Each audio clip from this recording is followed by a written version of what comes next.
Israel किसी भी समय लेबनान पर हमला कर सकता है और लेबनान से इजराइल को लगातार डर भी बना हुआ है। लेबनानी सरकार में आतंकी गुट हिजबुल्लाह हावी है। एक तरीके से हिजबुल्लाह लेबनान को चला रहा है और हिजबुल्लाह पिछले 6 महीनों से इजराइल पर हमले कर रहा है, उसे नुकसान पहुंचाने में जुटा हुआ है। अब नेतन्याहू ने फाइनल फैसला ले लिया है। नेतन्याहू अब 2 फ्रंट पर युद्ध लड़ने की नीति के तहत ही लेबनान के खिलाफ भी युद्ध का ऐलान कर सकते हैं। लेबनान से युद्ध का ऐलान कर सकता है इजराइल। यही है इस वक्त की एक सबसे बड़ी खबर, जहां इजराइल की 2 फ्रंट पर युद्ध लड़ने की तैयारी और इजराइल की उत्तरी सीमा पर हिजबुल्लाह भी हावी है। आपको बता दें, हिजबुल्लाह के खात्मे के लिए लेबनान पर हमला और यरूशलेम पोस्ट के हवाले से आ रही इस बड़ी खबर पर और इंफॉर्मेशन रखेंगे आपके सामने। लेकिन उससे पहले जानिए किस तरीके से हिजबुल्लाह के खात्मे के लिए लेबनान पर फैसले को लेकर इस वक्त ये बड़ी खबर मिल रही है और इजराइल की उत्तरी सीमा पर हिजबुल्लाह हावी भी नजर आ रहा है। यानी साफ हो चुका है कि इजराइल की अब 2 फ्रंट पर युद्ध लड़ने की ये तैयारी है और अब लेबनान से युद्ध को लेकर भी इजराइल की तरफ से किया जा सकता है बड़ा ऐलान।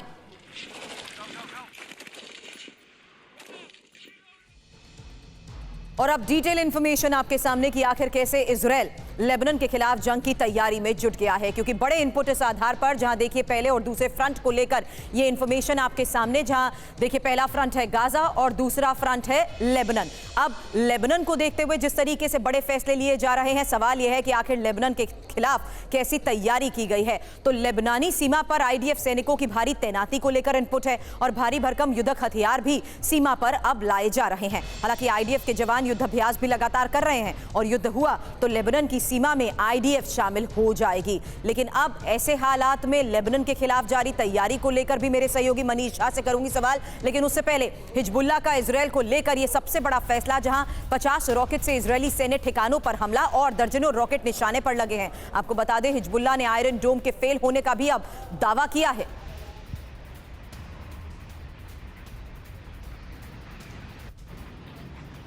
तो बड़ी खबर यह है कि हिजबुल्लाह ने अब एक बड़े हमले को अंजाम दिया है और यह हमला हुआ है इजराइल पर। और अब 50 रॉकेट से किए गए हमले की ये तस्वीरें सामने आई हैं, जहां देखिए सैन्य ठिकानों पर इस हमले को अंजाम इन रॉकेट्स के जरिए दिया गया है। हालांकि बताया जा रहा है कि दर्जनों रॉकेट निशाने पर लगे हैं और यही वजह है कि ये तस्वीरें भी जारी कर बड़े दावे किए जा रहे हैं कि आखिर किस तरीके से हिजबुल्लाह ने आयरन डोम के फेल होने का दावा करते हुए ये तस्वीरें जारी कर साफ कर दिया कि कैसे रॉकेट हमलों को अंजाम दिया गया है और टारगेट पर थे इजरायली सैन्य ठिकाने। हिजबुल्लाह लगातार इजराइल पर हमले कर रहा है और अब इजराइल हिजबुल्लाह को सबक सिखाना चाहता है। आखिर कैसे इजराइल लेबनान पर हमला करेगा, उसकी रणनीति आखिर होगी क्या, यही इंफॉर्मेशन अब आपके सामने, क्योंकि कई विकल्प को लेकर खबरें बढ़ी हैं। जहां पहला विकल्प गाजा की तर्ज पर लेबनान पर ऑपरेशन चलाया जा सकता है। दूसरा विकल्प यह कि लेबनान के सीमित दायरे में घुसकर एक ऑपरेशन को अंजाम दिया जाए। वहीं तीसरा विकल्प यह कि हिजबुल्लाह पर सर्जिकल स्ट्राइक की जाए। हालांकि चौथा विकल्प, जहां सीमा में रहकर ही लेबनान पर भारी गोलीबारी भी संभव बताई जा रही है। मनीष झा मेरे सहयोगी इस वक्त हमारे साथ हैं और मनीष, सवाल यही कि आखिर किस तरीके से अब ऑपरेशंस को अंजाम दिया जा सकता है इजराइल की तरफ से और इजराइल किस रणनीति के तहत अब लेबनान पर हमला करने की कोशिश में है?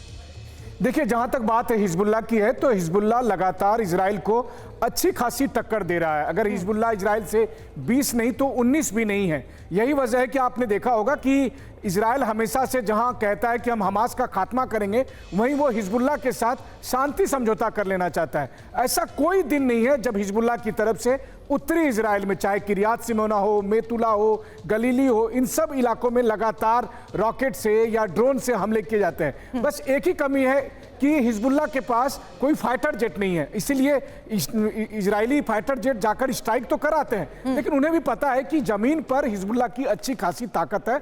लाखों की संख्या में इजरायली लोगों को उत्तरी इजराइल से डिस्प्लेस होकर सेंट्रल इजराइल में जाना पड़ रहा है। तो आप समझिए कि वहां पर स्थिति काफी टफ है। मुकाबला आप कहें तो कांटे की टक्कर है दोनों के बीच में। बिल्कुल। और ये दूसरे फ्रंट में लेबनान को लेकर जिस तरीके से अभी तैयारी चल रही है, एक और बड़ी खबर आपको बता दें, जहां इजराइल ने अब पहली बार शरणार्थी कैंप पर भी बमबारी की है और राफा के शरणार्थी कैंप पर मिसाइल दागी है। हालांकि कैंप पर गिराया गया 900 किलो का बॉम्ब, जहां बता दें इस घातक हमले में 45 लोगों की मौत हुई और उसके बाद ये तस्वीरें भी सामने आई हैं कि किस तरीके से अब कैंप पर वार किया गया है और राफा के शरणार्थी कैंप पर मिसाइल दागी गई है।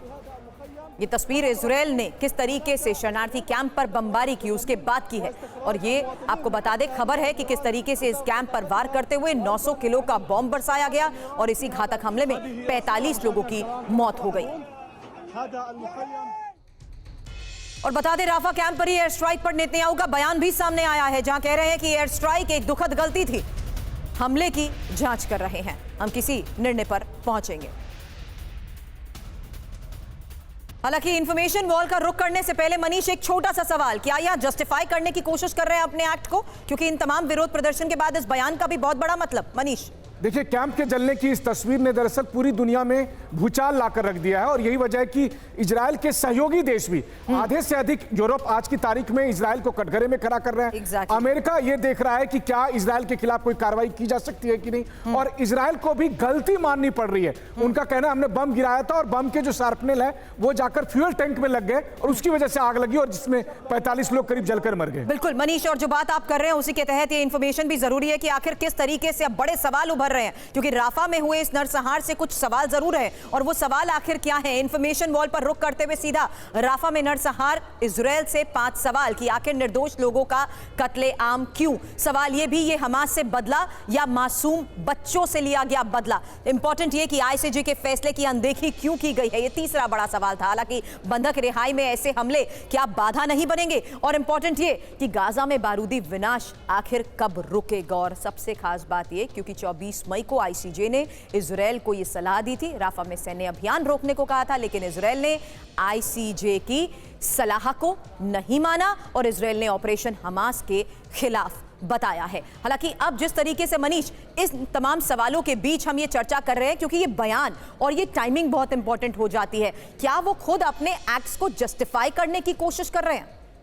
देखिए, सबसे बड़ी बात यह है कि इंटरनेशनल कोर्ट के फैसले के बाद ऑलरेडी इजराइल पर दबाव था। लेकिन हमास ने जब हमला किया तो इजराइल को एक मौका मिल गया था कि देखिए, इसीलिए हमास का खात्मा करना है। लेकिन फिर कहिए कि हम इजराइल के समय शायद ठीक नहीं चल रहे थे, इजराइल ने हमला किया, उस जगह हमला किया जहां शरणार्थी कैंप थे। जबालिया कैंप के पास आप हमला करते हैं जहां पर आम लोग थे, मासूम बच्चे थे, और वो काफी संख्या में मारे गए। इसके बाद इजराइल के सहयोगी भी अब उनके समर्थन में खड़े होने की स्थिति में नहीं है।